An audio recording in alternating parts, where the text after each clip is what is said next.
However, I think for the general public, I think rewilding is so much more powerful because it's just easier to grasp what it could be. I think, for example, I use biodiversity a lot just because that is, let's say, a bit of the term that in the group where I want to get attention, that is the word that a lot of people use. So, for example, I want companies to change.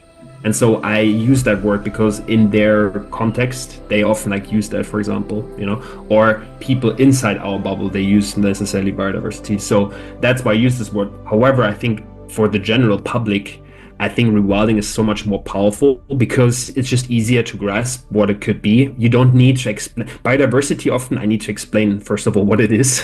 And I think rewilding does that for you. Like you can immediately imagine it. So I love the power already of the word. I think I really love the power of the concept because it's just like right now the nature world is in a really dire state. And I think people need especially positive stories.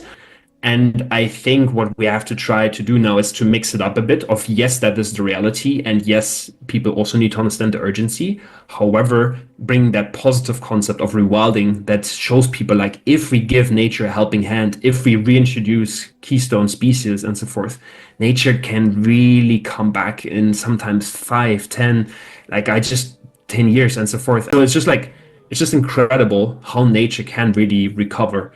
But we need to give it a helping hand and we need to put the resources and we need to put our minds into it.